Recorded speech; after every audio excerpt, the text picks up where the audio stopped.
ಯೇಸು ನಾಮಕ್ಕೆ ಸ್ತೋತ್ರವಾಗಲಿ. ನನ್ನ ಹೆಸರು ಬಂದು ವಿಜ್ಞಾ ಅಂತ. ನನಗಿಬ್ಬರು ಗಂಡು ಮಕ್ಕಳಿದ್ದಾರೆ. ನನ್ನ ಯಜಮಾನರು ಒಟ್ಟು 4 ಜನ ಇದ್ದೀವಿ. ನಾನು ಯೇಸಮ್ಮನ ನಂಬಕ್ಕೆ ಮುಂಚೆ ನಾವು ತುಂಬ ಕಷ್ಟದಲ್ಲಿದ್ದು ಏನು ಮಾಡ್ರೂ ಆ ಕಷ್ಟ ಹೋಯ್ತಿಲ್ಲ. ನಮ್ಮ ಯಜಮಾನರು ಕೆಲಸ ಸಿಗ್ತಾ ಇರಲಿಲ್ಲ, ಏನಿಲ್ಲ.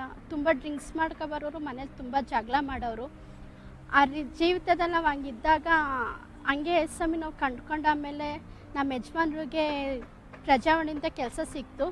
ಕೆಲಸ ಸಿಕ್ಕ ಆಮೇಲೆ ಅವರು ಕೆಲ್ಸಕ್ಕೆ ಹೋಗೋದು ಸ್ಟಾರ್ಟ್ ಮಾಡಿಕೊಂಡ್ರು. ನಮ್ಮ ಯೇಸಮ್ಮಿ ನಂಬ ಮೇಲೆ ನಾನು ಆ ಕಷ್ಟದಲ್ಲಿದ್ದಾಗ ದೇವ್ರ ಬಳಿ ಹೋಗ್ಬೇಕಾದ್ರೆ, ದೇವ್ರ ಬಳಿ ನಾವು ಕೇಳಬೇಕಾದ್ರೆ, ಯೇಸಮ್ಮಿ ನಮ್ಮ ಯಜಮಾನ್ರಿಗೊಂದು ಕೆಲಸ ದಯಪಾಲಿಸಿದ್ರು. ನಮ್ಮ ಮನೇಲಿರೋ ಕಷ್ಟ ಎಲ್ಲ ಬಿಡುಗಡೆ ಆಯಿತು. ನಾವು ಯೇಸಮ್ಮಿನ ಕಂಡ್ಕೊಂಡಾಮೇಲೆ ನಮ್ಮ ಜೀವಿತ ಇನ್ನೂ ತುಂಬ ಚೆನ್ನಾಗಾಯಿತು. ಹಂಗಾಮೇಲೆ ನಾವು ಇನ್ನೂ ಆರಾಧನೆಯಲ್ಲಿ ಹೆಚ್ಚಾಗಿ ಬೆಳೀತಿರ್ಬೇಕಾದ್ರೆ ಮತ್ತೆ ಹೆಚ್ಚಾಗಿ ಹಂಗೆ ಬೆಳೆದಾಮೇಲೆ ನಮ್ಮ ಅಮ್ಮವ್ರ ಫ್ಯಾಮಿಲಿಲೂ ಹಾಗೆ ಆಗಿತ್ತು.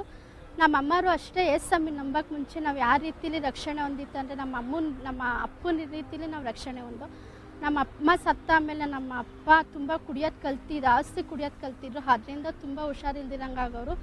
ಹಂಗೆ ಆದಾಗ ನಾವು ಏನು ಮಾಡ್ತಿದ್ವು ಅಂದರೆ, ನಮ್ಮ ಅಪ್ಪ 2ನೇ ಮದುವೆ ಆದರು. ಚಿಕ್ಕಮ್ಮಂಗೆ ಗಾಳಿ ಸಂಖ್ಯೆ ಥರ ಆಗಿತ್ತು. ಗಾಳಿ ಸಂಖ್ಯೆ ಥರ ಆಮೇಲೆ ನಾವು ಚರ್ಚ್ ಬಂದ ಮೇಲೆ ಅದರಿಂದ ಬಿಡುಗಡೆ ಆಯಿತು. ಬಿಡುಗಡೆ ಆಮೇಲೆ ನಾನು ನಮ್ಮ ಅಪ್ಪ ಎಲ್ಲರೂ ಒಟ್ಟಿಗೆ ರಕ್ಷಣೆ ಹೊಂದಾಮೇಲೆ ನಮ್ಮ ಕುಟುಂಬ ಎಲ್ಲರೂ ಚೆನ್ನಾಗಾದಮೇಲೆ ಪ್ರತಿಯೊಂದು ಕಾರ್ಯದಲ್ಲೂ ನಮಗೆ ಫಲ ಕೊಟ್ಟರು ದೇವರು. ಫಲದಿಂದ ನಾವು ಹೆಚ್ಚಾಗಿ ಆಶೀರ್ವದಿಸಾಮೇಲೆ 2ನೇ ಕೊರೋನಾ ಟೈಮಲ್ಲಿ ಮತ್ತೆ ನಾವು ಯೇಸಮ್ಮನ ನಂಬ ಮೇಲೆ 2ನೇ ಕೊರೋನಾ ಟೈಮಲ್ಲಿ ನಮ್ಮ ಯಜಮಾನರು ತುಂಬ ಡ್ರಿಂಕ್ಸ್ ಮಾಡಿ ಹುಷಾರು ತಪ್ಪೋಗಿದ್ರು.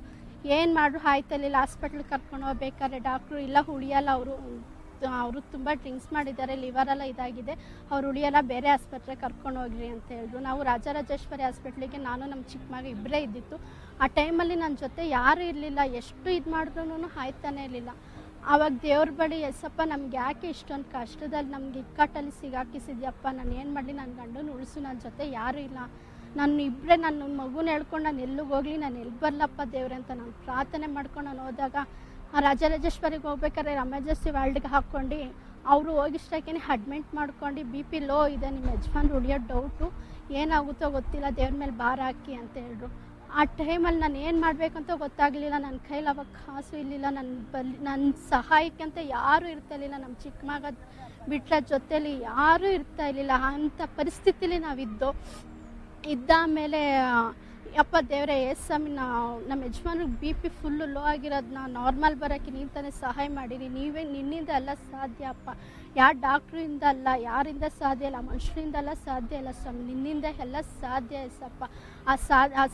ನಮ್ಮ ಯಜಮಾನ್ರು ಉಳಿಯೋಕ್ಕೆ ನೀನು ತಾನೇ ಸಹಾಯ ಮಾಡಿ ದೇವ್ರೆ ಅಂತ ಹೇಳಿ ನಾವು ಪ್ರಾರ್ಥನೆ ಮಾಡಬೇಕಾದ್ರೆ ಅದು ನಾರ್ಮಲಾಗಿ ಬಂತು. ನಾರ್ಮಲಾಗಿ ಬಂದ ಮೇಲೆ ಆ ಡಾಕ್ಟ್ರು ಹೇಳಿದ್ರು, ಏನೂ ಇಲ್ಲ, BP ಸ್ವಲ್ಪ ನಾರ್ಮಲಾಗಿ ಬರ್ತಾಯಿದೆ, ಆದರೆ ನೀವೇನು ಮಾಡಬೇಕಂದ್ರೆ ಕುಡಿಯೋದಿಂದ ಬಿಡುಗಡೆ ಹೊಂದಬೇಕು. ಅವ್ರು ಕುಡಿಯೋದೆಲ್ಲ ಫುಲ್ಲು ಬಿಟ್ಟರೆ ನಿಮ್ಮ ಯಜಮಾನ್ರು ಉಳಿತಾರೆ, ಇಲ್ಲಾಂದರೆ ಉಳಿಯಲ್ಲ ಅವರು ಅಂತ ತುಂಬ ಡಾಕ್ಟ್ರೆಲ್ಲ ಹೇಳ್ಬಿಟ್ಟಿದ್ರು. ಹಂಗೆ ಹೇಳ್ಬೇಕಾದ್ರೆ ನಾನು ಏನು ಮಾಡೋದು ಅಂತ ಗೊತ್ತಾಗ್ತಿಲ್ಲ. ಇದು ಮಾಡ್ತಿರ್ಬೇಕಾದ್ರೆ ಸರಿ ಅಂದ್ಬಿಟ್ಟು ಇದು ಮಾಡ್ದೆ. ಏನನ್ನ ಇವ್ರಿಗೆ ಹಿಂಗೆ ಆದರೆ ನಾನು ಅಡ್ಮಿಟ್ ಮಾಡ್ಕೋತೀನಿ ಅವ್ರನ್ನ ಅಂತ ಹೇಳಿದ್ರು. ಸರಿ ಅಂತೇಳಿ ಹೋಗಿ ನಾನು 10 ಗಂಟೆಗೆ ಹೋದೆ ಹಾಸ್ಪಿಟ್ಲಿಗೆ. 10 ಗಂಟೆಗೆ ಹೋಗಿ 12 ಗಂಟೆಗೆಲ್ಲ ರಿಟರ್ನ್ ವಾಪಸ್ ಬಂದೆ. ಅಂದರೆ ಯೇಸಮ್ಮಿ ನಮ್ಮ ಜೀವನದಲ್ಲಿ ಅಷ್ಟು ಉಪಕಾರ ಮಾಡಿದ್ದಾರೆ, ಅಷ್ಟು ಹೆಲ್ಪ್ ಮಾಡಿದ್ದಾರೆ. ಯೇಸಮ್ಮಿ ನಂಬ ಮೇಲೆ ನಾವೆಲ್ಲ ಕಷ್ಟದಿಂದ ಬಿಡುಗಡೆ ಎಲ್ಲ ಕಣ್ಣೀರಿಂದ ನಾವು ಒರೆಸಲ್ಪಟ್ಟು ನಮ್ಮ ಯಜಮಾನ್ರಿಗೊಂದು ಒಂದು ಒಳ್ಳೆ ಕೆಲಸನ ಕೊಟ್ಟರು. ನಾವು ಒಂದೇ ಕುಟುಂಬ ಆಗಿ ನಾನು ನಮ್ಮ ಮಕ್ಕಳೆಲ್ಲ ಜೀವಿಸ್ತಿದ್ದೀವಿ. ನಾವು ಹಾಗೆ ಇರಬೇಕಾದ್ರೆ ನಾವು ಚೆನ್ನಾಗಿ ಜೀವಿಸ್ತಾ ಇದ್ದೀವಿ. ಆ ರೀತಿಲಿ ನಾವು ನಡೆದುಕೊಂಡು ಹೋಗ್ತಿರ್ಬೇಕಾದ್ರೆ ಪ್ರತಿಯೊಂದು ಕಾರ್ಯದಲ್ಲೂ ಎಸಪ್ಪ ನಾನು ಏನು ಮಾಡಬೇಕು, ನಾನು ಇಂಥ ಕಷ್ಟದಲ್ಲಿದ್ದಾನೆ, ಏನು ಮಾಡಬೇಕು ಅಂತ ಗೊತ್ತಿಲ್ಲದ ಟೈಮಲ್ಲಿ ದೇವ್ರ ಬಳಿಗೆ ಹೋಗ್ಬೇಕಾದ್ರೆ ದೇವ್ರು ಪ್ರತಿಯೊಂದೂ ಬಿಡುಗಡೆ ಹೊಂದರು. ಆ ಥರ ಇರಬೇಕಾದ್ರೆ ನನ್ನ ಯಜಮಾನ್ರು ಮತ್ತೆ ಕುಡಿಯೋದು ಮತ್ತೆ ಸ್ಟಾರ್ಟ್ ಮಾಡಿಕೊಂಡ್ರು. ಕುಡಿತಾನೇ ಇದ್ರು, ಅವ್ರು ಬಿಟ್ಟೇ ಇಲ್ಲ. ಅವ್ರು ಹಾಸ್ಪಿಟ್ಲಿಂದ ಬಂದಾಮೇಲೆ 1 ತಿಂಗಳು ಅವ್ರು ಕುಡಿಯೋದು ಬಿಟ್ಟಿತ್ತು.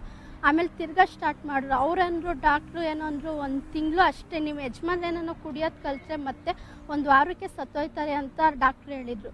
ನಾವೇನು ಮಾಡಿದೆ, ನಾನು ನನ್ನ ಮಕ್ಕಳು ಪ್ರಾರ್ಥನೆ ಮಾಡಿಕೊಂಡೇ ಇದ್ದು, ಸ್ವಲ್ಪ ನನ್ನ ಯಜಮಾನ್ರು ಕುಡಿಯೋದು ಬಿಡ್ತಿಲ್ಲ, ಆದರೆ ಯಾವ ಕಾರಣಕ್ಕೂ ಅವರು ಬೇಗ ನಮ್ಮನ್ನ ಬಿಟ್ಟು ಹೋಗ್ಬೇಡ್ದಪ್ಪ ದೇವರೇ, ನಮ್ಮ ಬಳಿ ಇರಬೇಕು, ನಿಮ್ಮ ಬಳಿ ಬರೋವರೆಗೂ ಅವ್ರು ಇನ್ನೂ ಜೀವಿಸತ್ತೆ ಇರಬೇಕು, ನನ್ನ ಕುಟುಂಬಕ್ಕೆ ಅವ್ರು ಸಾಕ್ಷಿ ಉಳ್ಳ ಮಕ್ಕಳಾಗಿರ್ಬೇಕಪ್ಪ ಅಂತ ನೀನು ದಯಪಾಲಿಸಿ ಸ್ವಾಮಿ ಅಂತ ಹೇಳಾದ್ಮೇಲೆ ಇಂಥವ್ರಿಗೂ ನಮ್ಮ ಯಜಮಾನ್ರಿಗೆ ಯಾಕೆ ಕಾಯಿಲ್ಲ, ಯಾವ ರೋಗನೂ ಬರ್ದಿರಂಗೆ, ಏನೂ ಆಗ್ದಿರಂಗೆ ಚೆನ್ನಾಗಿದ್ದಾರೆ, ಕೆಲ್ಸಕ್ಕೆ ಹೋಗ್ತಿದ್ದಾರೆ, ಬರ್ತಾ ಇದ್ದಾರೆ. ಆ ಜೀವನದಲ್ಲಿ ನಾವು ಚೆನ್ನಾಗಿದ್ದೀವಿ. ದೇವ್ರು ಮಾಡಿರೋ ಉಪಕಾರಕ್ಕಾಗಿ ಸ್ತೋತ್ರವಾಗಲಿ. ಕೊಟ್ಟ ದೇವರಿಗೂ ಪಾಸ್ಟರ್ ಅಭಿಷೇಕ್ ಅವರೊಳಗೂ ವಂದನೆಗಳು.